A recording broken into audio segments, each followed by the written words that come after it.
Welcome all. Among the four parts of IELTS, speaking, reading, writing, and listening.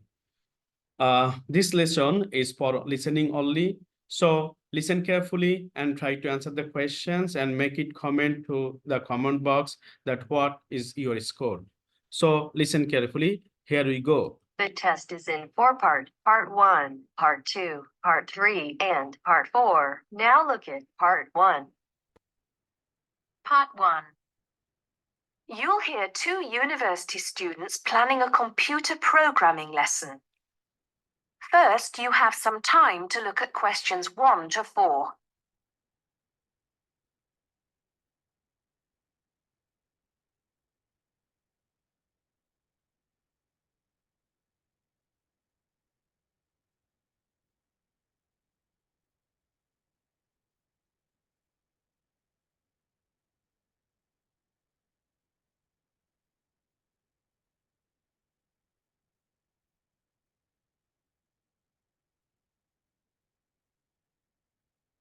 Now listen carefully and answer questions 1 to 4.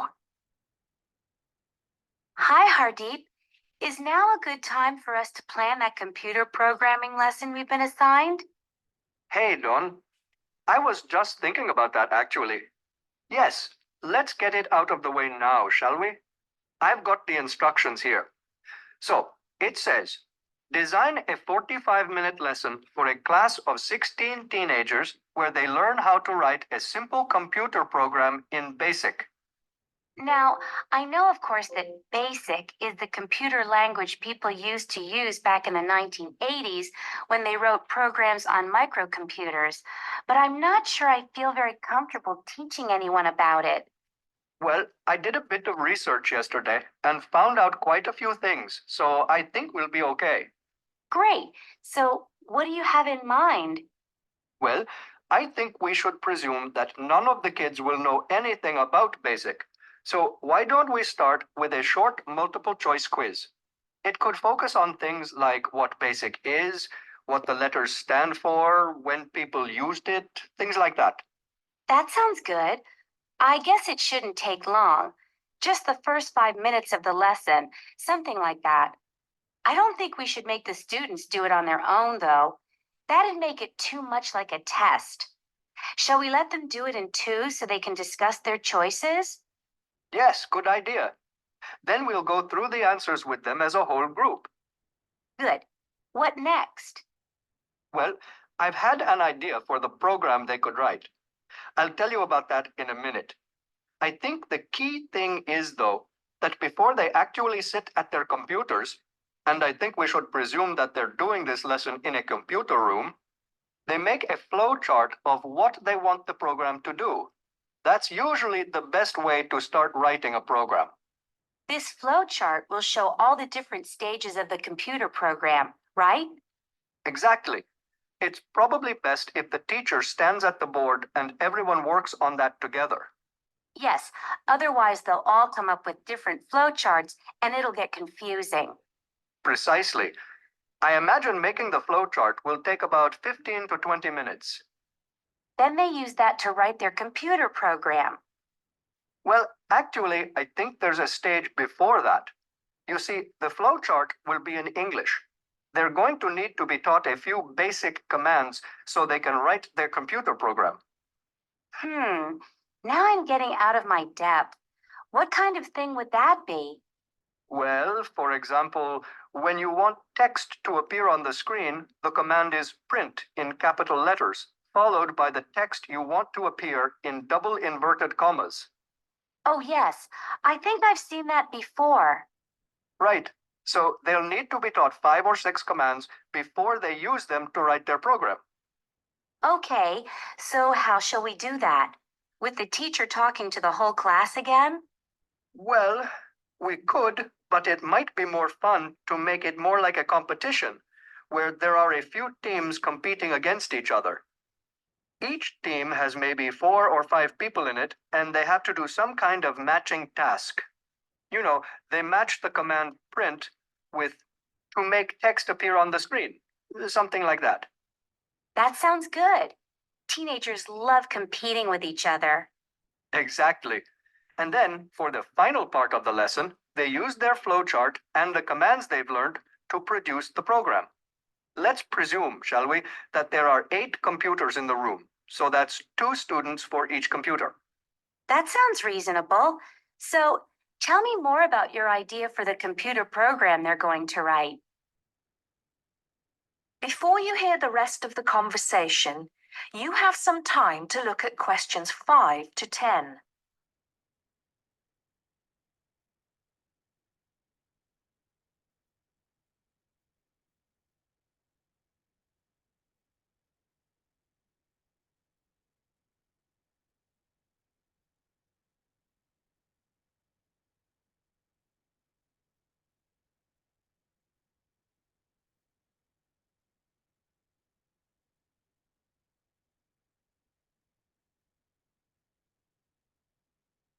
Now listen and answer questions 5 to 10. Okay, so it's a very simple program. I've actually written it down here so we can go through it together. Okay, so the first line says 10 CLS. What on earth does that mean? Well, every line of a basic computer program starts with a number. They usually go up in tens. So the first line is 10, the second 20, and so on. And CLS is the command we use in BASIC to clear the screen. Oh, I see.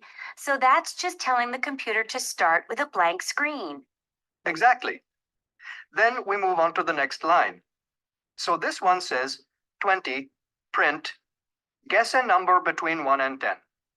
Right, I see. That appears on the screen. It's not that difficult, is it, when you get the hang of it? Let's see if I can work out the next one. 30, input I. Oh, not sure about that. Well, all that's saying is that the person playing types in a number. Input is the basic command for type in, and I just means any number you like. Oh, okay. Then what happens next depends on what the number is. So we've got 40 if I is less than 1, or if I is greater than 10. Then print. Bad choice. Right. So if they type, say, 0 or 11, that appears on the screen. Exactly. And then this next line takes them back to where it asks them to type in a number between 1 and 10. That's line 50. I see. And line 60 says, if I equals 6, then print. Correct. Ah, okay. So if they've typed 6, they've got it right. And if they haven't typed 6, which is the next line, then try again comes up on the screen, and that takes them back to where they choose another number. It's clever. Well done.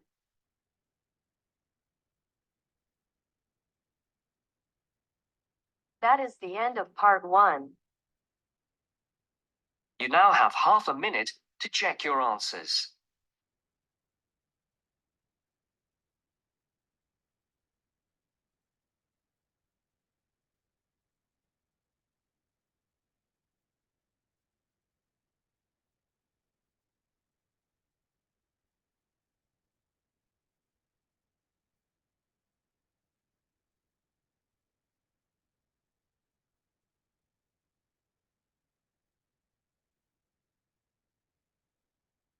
Now turns to part 2. Part 2. You will hear some students talking about an assignment. Listen carefully and answer questions 21 to 25. First, you have some time to look at questions 11 to 15.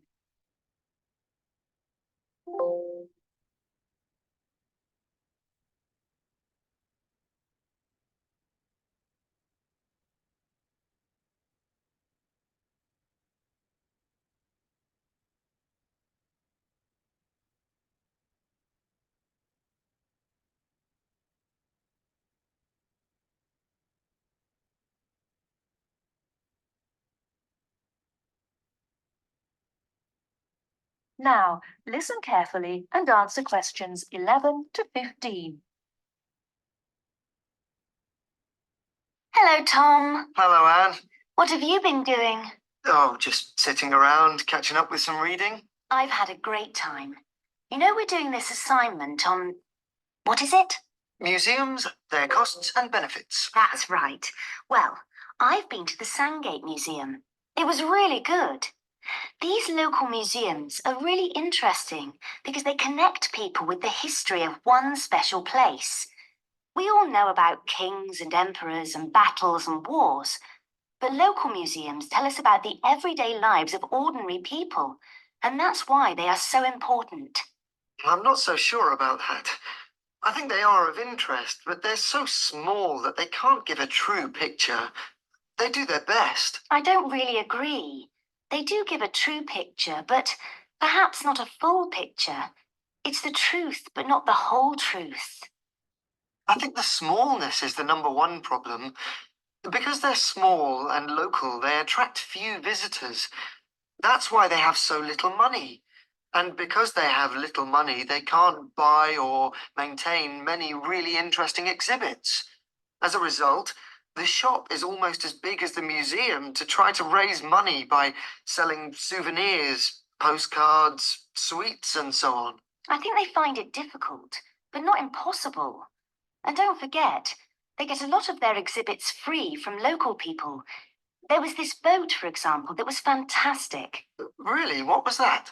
There was a massive fishing boat, a real one, about 100 years old, and you could walk on it and get the feeling of what fishing in those days was really like. Sounds quite good. Hmm. But I've always found that these kinds of museums are a bit dingy. For example, the display cabinets are so dark that you can hardly see the exhibits, and the labels are sometimes difficult to read.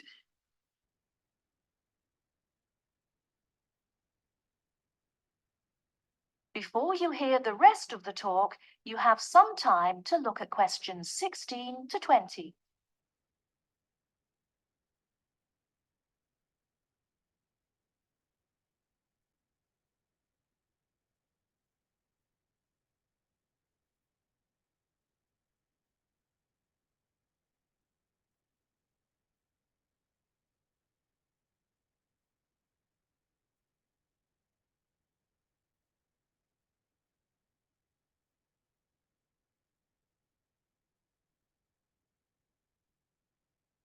Now listen and answer questions 16 to 20. So, coming back to our assignment, what we've got to decide is whether these museums should be funded by the government or just by local people. I think it depends entirely on what kind of museum it is. How do you mean? Well, take local history museums. They are small, so they won't survive without financial support. But that should come from the local authority, since only people in that area or tourists will visit it. I agree. But what about big natural history museums? Surely they should get money from the central government. Why? Children who want to learn about nature can go out into the countryside with their school teachers. They could survive from donations, and they get loads of visitors anyway. The state should spend more on science museums, since not enough people are studying science these days. I'm not so sure. But I do think a sort of museum which should not get public funds is the craft museum. Yes, like museums of cotton weaving. Yeah, which are of interest to only a very small number of people, and they should pay for it. I agree. But a working farm is a different thing again. That's something from the past of all of us, and so it's important to the local community. Kids can learn a lot too. That's the sort of thing that the local government should be spending its money on. Yes, I agree. Well, I think we've got plenty of ideas for our assignment.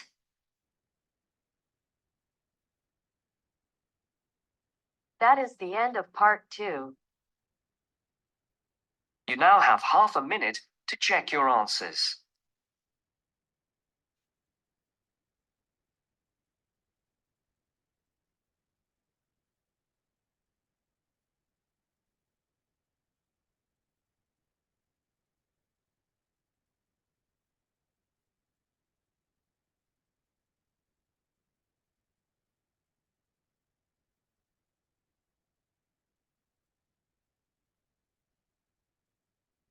Now turns to part 3. Part 3. You will hear an interview with a wildlife specialist called Alison Sharp talking about bears. In the first part of the discussion, they are talking about the history of the bear. First, look at questions 21 to 23.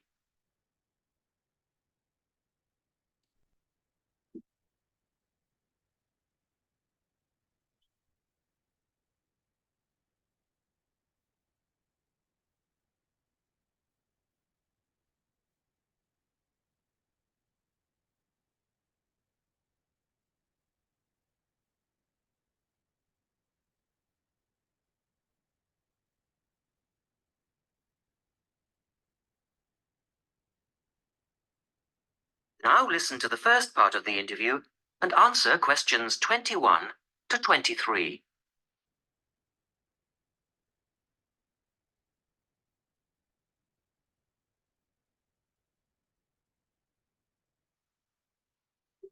Alison Sharp has spent much of her life researching bears, and in particular, bears in danger of extinction. She is the author of a recent book on bears, and we welcome her to the studio today. Thank you. Delighted to be here. First of all, can you give us a quick overview of the history of the bear family? Well, the bears we know today actually have as their ancestors bears which have been evolving for some 40 million years. We have fossils of the earliest true bear, and it's important to emphasize this because some creatures are called bears but are not. Such as koalas, for instance. Yes, exactly. Fossils of the true bear show a small dog-sized animal with characteristics that show a blending of dog and bear traits. So the general belief is that dogs and bears were of the same family? Yes, that's the theory. And then we see the arrival of the early cave bear. We know from cave drawings that Neanderthal man used to worship this bear and at the same time fear it. Understandable, perhaps. Yes, but they need not have worried because the cave bear only ate plants. In fact, the cave bear survived 2 ice ages, but then became extinct. In the second part of the interview, Alison talks more about the situation of bears today. Look at questions 24 to 30 first.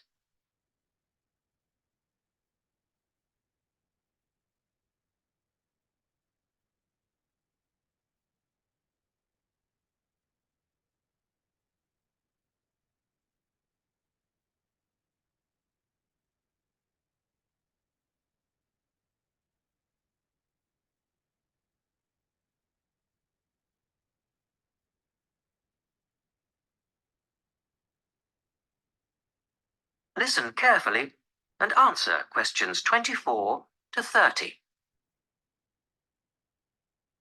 So, how many bears can we find today? And are any of them in danger of extinction? Well, I'll answer your first question first. There are 8 species of bear in all, among them the American black bear and the brown bear, from which evolved the newest species of bear, the polar bear.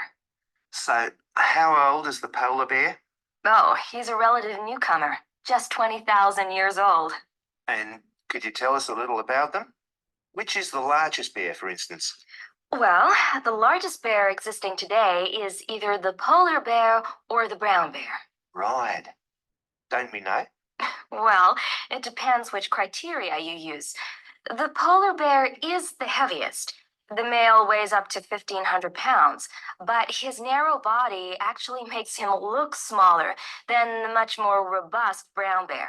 So, the brown bear appears the biggest. Yes. And the smallest? Well, the sun bear is the smallest of the 8 species. They only weigh between 60 and 145 pounds. That makes him a comparative junior. Yes. And then next we have the so-called giant panda. But that's a small bear too, comparatively speaking. And are all bears meat eaters? No, not at all. In fact, the giant panda is almost entirely herbivorous, living on a diet of 30 types of bamboo. Ah, yes, of course. Pandas are famous for that.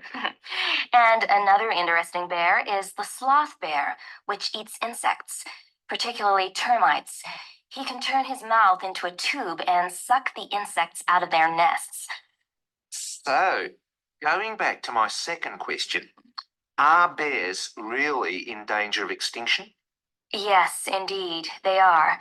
The sun bear in particular, as they've been hunted almost out of existence.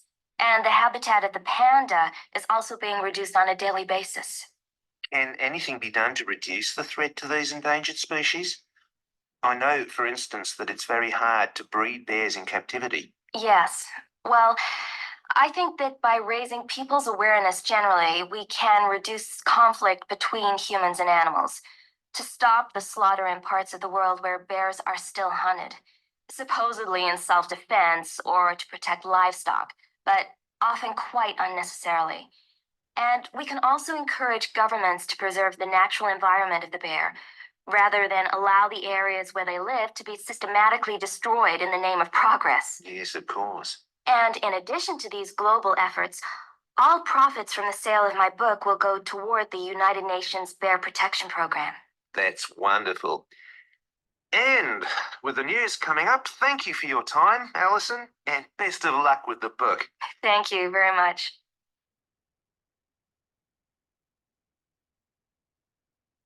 That is the end of part 3. You now have half a minute to check your answers.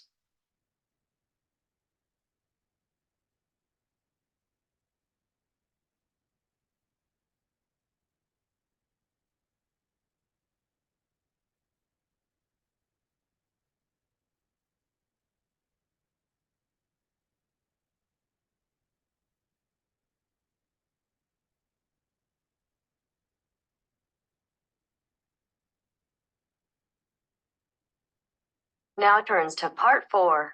Part 4. You'll hear an introduction about the tutorial courses of the physics school.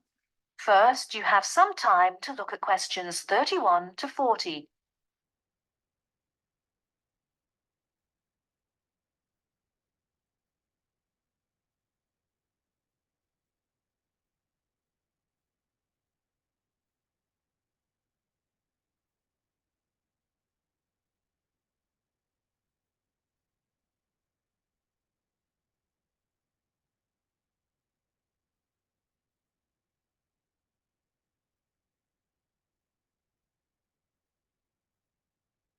Now, listen carefully and answer questions 31 to 40. Welcome to Orientation Week. This is the physics school session. And we'll welcome Professor Smith, the head of the school, to introduce you to the tutorial system. Welcome, Professor Smith. Thank you. You may have noticed life at university is totally different from that of school. For you, tutorials are an important part of the teaching program. Tutors are the primary contact between undergraduate students and the school. A tutor is the student's personal tutor as well as their academic tutor. Tutorials for physics undergraduates consist of 6 students who meet each week with their tutor for at least 50 minutes. For radiographer students, tutorials will normally consist of a group of about 10 students who will meet fortnightly with their tutor for a period of at least 50 minutes. In the first semester, the tutorials are during weeks 1 to 11. For semester 2, they are during weeks 14 to 24. Everybody involved is expected to be present and on time, and the tutor will also be available in week 12 and 25 to discuss problems that arise during revision. But attendance by students is optional. Now I'm going to introduce to you the stages and activities of the tutorials. The induction period is from week 1 to 3. I know that a significant minority of you experience culture shock during your first few months at university, and the important function of this stage is to identify students who are having difficulty integrating into the academic program. In particular, tutors should check your attendance of lectures, tutorials, laboratory sessions, and this sort of things. Tutors also help you tackle work in a systematic and effective manner. Stage 2 begins from the 4th week. Some tutorials of this period are to be devoted to discussion or going over the students' lecture notes, but approximately 50% of tutorial time is to be devoted to coursework. You should finish the weekly homework assignments of 2 hours duration with at least 50% involving written work. At least 8 homework assignments during the year should involve answering problems set on coursework. The written work collected by the tutor should be marked within a week of handing in, and generally the assignments should be graded. The 3rd stage starts from week 8 till the 10th. During this period, math and 4 core physics programs are included. The majority of tutorial time should be devoted to work which support the lecture programs and laboratory work. At least 60% of homework assignments should involve written work. The assignment may involve writing an account of or notes on a specified range of topics. The written work should also be marked and graded. Short oral presentations by students should be included. They are possibly on general physics topics or essays. The last week's personal development planning is a structured and supported process. The primary objective for PDP is to help you to become more independent and confident, self-directed learners and encourage a positive attitude to learning throughout life. It is undertaken by yourselves to reflect upon their own learning, performance, and achievement, and to plan for their personal, educational, and career development. Finally, if without evidence of good reason you miss more than 2 sessions during a semester, or if the tutor is not satisfied with your progress, the matter must be immediately referred to the program director, who will normally issue formal warning, verbal and written. This will inform you that your place at university is under threat of withdrawal if no improvement is made. That is the end of part 4. You now have half a minute to check your answers. Our hearts beat to the city streets. We began to feel the vibe. We rise like tall buildings as the chemicals that take us higher.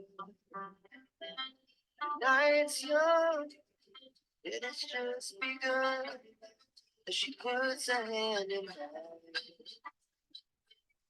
We want to chase the night into the